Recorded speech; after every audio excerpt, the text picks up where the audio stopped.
Great to have you back on the show. We really appreciate it. This is a new year, and we started off the year really coming out hot with Operation Absolute Resolve. You actually put out a statement this week, and you said President Trump's decisive action to disrupt the unacceptable status quo and apprehend Maduro through the execution of a valid Department of Justice warrant is an important first step to bring him to justice. So maybe you can expand on your thoughts there and what kind of ripple effect this ultimately will have, not just here in America, but around the world. You know, that was a incredibly decisive move by the president, not unlike some of the other things he's done elsewhere in the world that I think demonstrate the peace through strength philosophy that he's adopted. And I think in our hemisphere, at least, for, as we know now, for many, many years, these narco-terrorists, led by people like Maduro, have been poisoning the American people with illegal drugs. And I think the president has said enough already. And they're also in bed with China and Russia and Iran and all of our adversaries around the world. So you couple, narco-terrorism with the fraternizing with all these unsavory elements, and it makes the United States a less safe place. And I think the president recognized that steps had to be taken. This is obviously a sort of a plan they'd had in place for a while, but when they executed it flawlessly. Your colleagues on the other side of the aisle, Senator Thune, some of them were not so happy about the capture of this criminal. Isn't there a deadline quickly approaching here in the United States Senate to, refund the government? Shouldn't we have focus on things that actually help the American people instead of focusing on what is very clearly just politics? Right, and it is a clear example of Trump derangement syndrome. I mean, nothing more, nothing less, nothing else. These guys are blinded. And unfortunately, when you have a huge success like this, all they can do is go out and complain and whine to the media about they didn't do this or they didn't do that.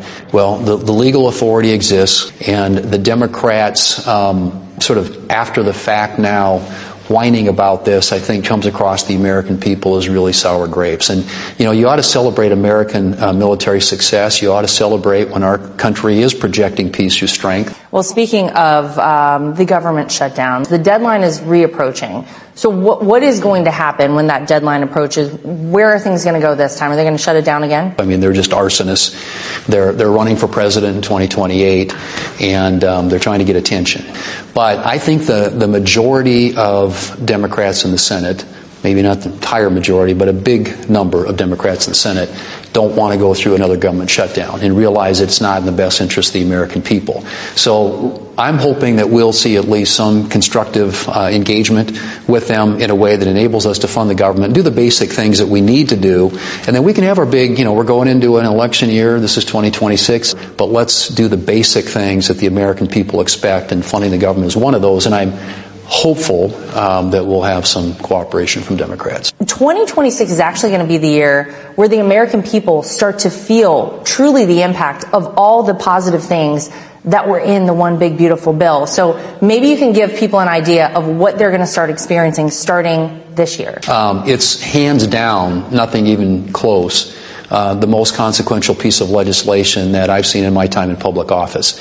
We literally legislated on things that have been on the agenda for, in some cases for decades. Things that benefit families, working families in this country, starting with the fact that they're going to have on average $3,700 more in their pockets this year than they would have if we hadn't acted. The other way they benefit, and this is where, to me, a lot of what we do around here needs to be about growth. If you have pro-growth policies and what the administration, the president, and his team have put in place on the regulatory front, energy front, working with us on the tax front, are policies that incentivize investment in the American economy.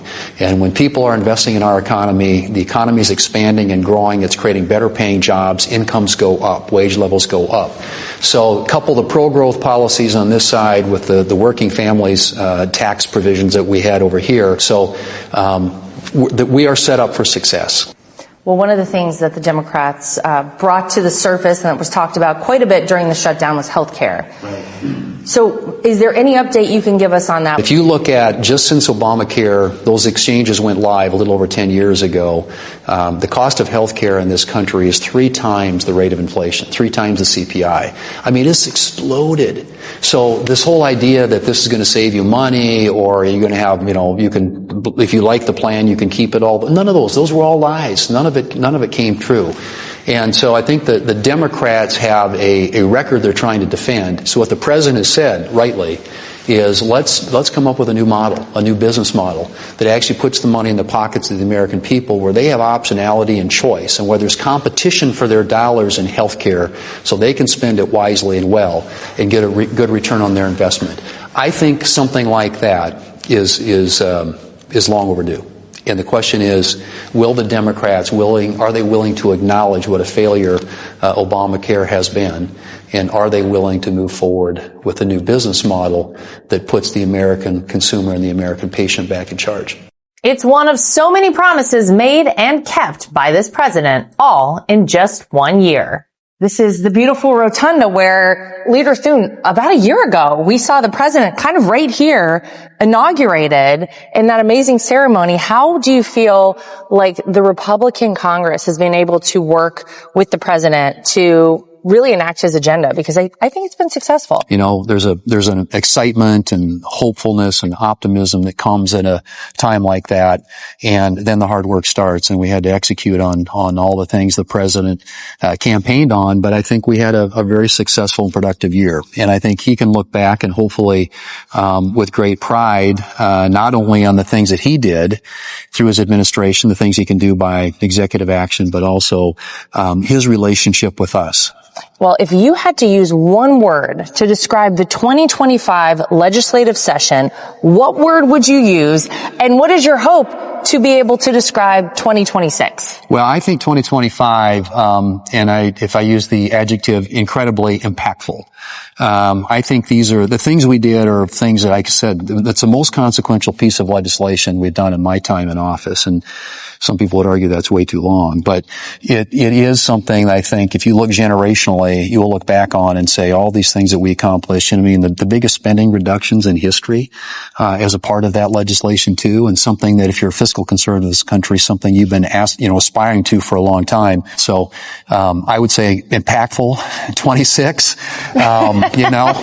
Here we come. Hopeful. Yes. Yeah. We'll take that. Okay. Hopeful's a good way to be. And we're all hopeful.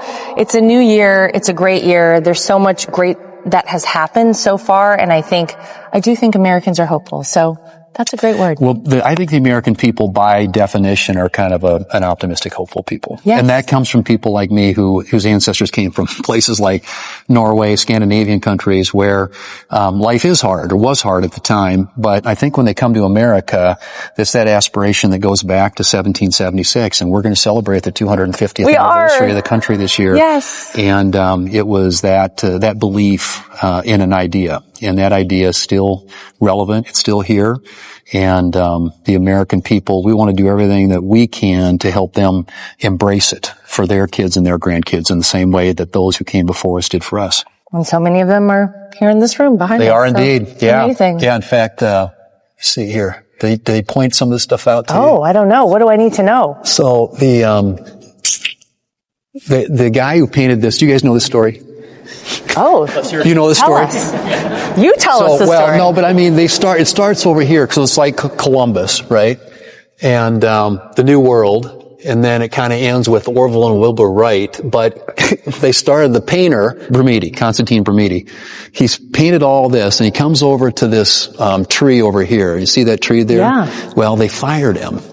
And so to leave his mark, you can see his face in the trunk of that tree. Do you see that face there? Oh, wow. Yes. I'm looking at right there. Yeah, at the bottom. Right above the little fern at the bottom. Yeah. Oh, that's amazing. So anyway, that was his parting gift. He left his mark on the Capitol. His face. The secrets of the Capitol exposed by the Senate Majority Leader,